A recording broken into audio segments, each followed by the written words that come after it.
Will it be the equalizer before the 2024 or the 3rd of December will throw in a surprise? Well, we'll have to go by the exit poll numbers and make an informed assessment of what we can expect on the 3rd of December as the numbers start trickling in. Joining us on the broadcast is Mr. Vadakkan, the national spokesperson of the BJP. We also have Sulaiman Mohd Khan, who is the spokesperson of the Congress party. We also have Savio Rodriguez with us on the broadcast, joining us on the broadcast. He's a journalist, a senior journalist and an author. Good evening, gentlemen. Thank you so much for speaking with us. Mr. Vadakkan, coming to you first, specifically about the state of Chhattisgarh and Telangana. These are two states where the Congress party seems to have a clear edge. It seems like that there is no anti-incumbency, and in Chhattisgarh, talking about there specifically, the party will come back to power. The BJP had very strongly and actively campaigned the fact that internal security is something that the BJP had spoken about repeatedly, yet the Congress is most likely to form the government. Well, that is the... Can you hear me? I can hear you, sir. Please go ahead. Exit poll is something that is gives you some indication, and from the statistics that are available on Chhattisgarh, very interesting statistics comes out in all your predictions. That is, the minimum number of seats that we are supposed to be getting is 40.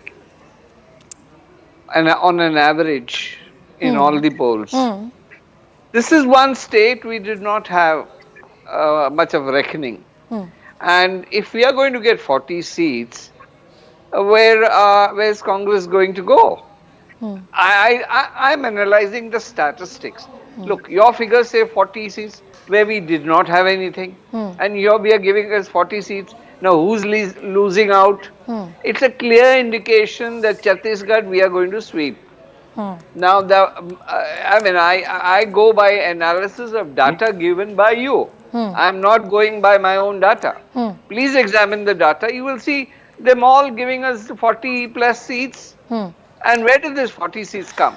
In a state which needs 46 to win, you're giving us 40. Not you. I mean, all these... I know what you're saying, sir, but, these are also margins that the pollsters really put out. And to be fair, I mean, if you're talking about anti-incumbency against a sitting chief minister in a state like Chhattisgarh, then the sweep has to be far more stronger. Like it's been predicted in the state of Telangana. We also have Mr. Khaleequr Rahman from the BRS joining us on the broadcast. Good evening, sir. I'll come to you in just a bit. Good evening. But Mr. Vadakkan, it seems like that in Chhattisgarh at least, the Congress party holds very strong. In Telangana, there are strong chances that the party may form the government. Which party will form the government, are you suggesting? The exit polls predict at least in Telangana and Chhattisgarh, it's going to be the Congress party. Well, interesting thing is the cutoff line is 60. And that's very thin ice, And you have to reach that 60.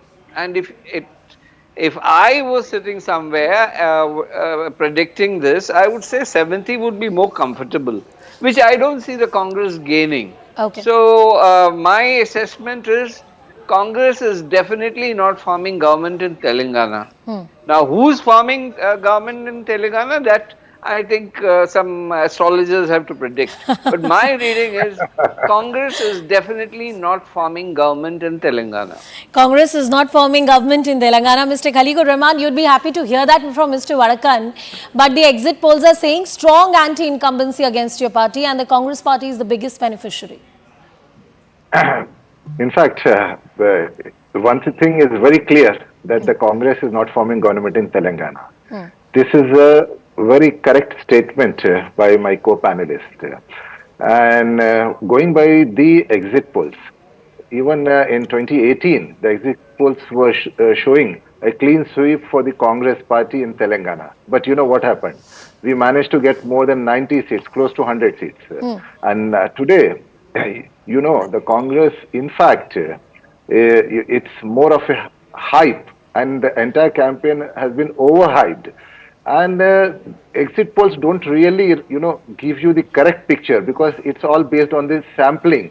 And the sampling size will be somewhere around 100 to 150, which does not represent the cross section of the society. So it is the ground reality what one has to look at. In this 9.5 years, we have performed exceedingly well on all fronts, be it industry, be it agriculture, and we have always worked for the inclusive growth and the development of the state of Telangana. The first and the foremost challenge before us when we took over Telangana state in 2014 to resolve the power crisis and the farmer suicides, which we have been able to address very successfully. Today, in fact, the entire Telangana, we are providing the uninterrupted power supply to the industrial sector, to the domestic sector, to the agriculture sector.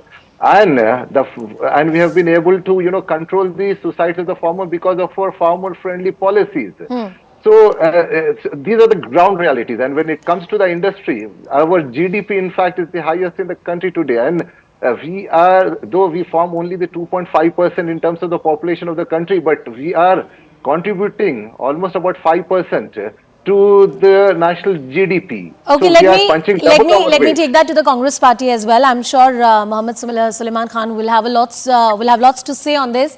So Khan Saab, when it comes to a party like BRS, which goes on to say, like Mr. Rahman has said, they have done a lot in the state, and the Congress party and their campaign is being overplayed. They will not form the government, they won't have the numbers, and there is no possibility of them having that number of seats, because there's a huge jump you'd have to take from what you performed last time compared to this time if you want to form the government. How confident are you, and what do you think will work for the party? Anusha, one thing, it's very writ large and it's been proved on your channel as we start this. My friends from BJP and BRS, how they have connived together to defeat Congress, what we have been saying in the election. This is what Rahul Gandhi was saying. All right, we'll come to that. We'll come to that. I'll give Anusha, both gentlemen. Please make your point. Yeah. Rahul Gandhi ji has, the whole campaign has said that either you vote for the BJP or the BRS. It's all the same, because they are A or B team of each other. Nobody knows which one is A and which one is B. One thing is definitely clear, and it's very much reflected in the exit polls as well, that Congress is forming the government in Telangana. BJP is not a player there. They have no relevance in Telangana. BRS is going to lose badly, and Congress is going to give you a surprise. Rather, I will say that during the campaign, see the rallies, see the people coming, the enthusiasm, the motivation, the hope which this country and the state of Telangana and the other four have been given by our leader, Mr. Rahul Gandhi. It was not so, hunky-dory a year or so ago. It all started post-September 2022, when Rahul Gandhi ji started the Bharat Jodo Yatra. And from there, people started to know him better. The propaganda, I'm sorry to say, the media houses, even the political class, the mainstream media has been, against him. He's one man who has fought this. We won Himachal, we won Karnataka. We are going to have 5-on-5 tomorrow.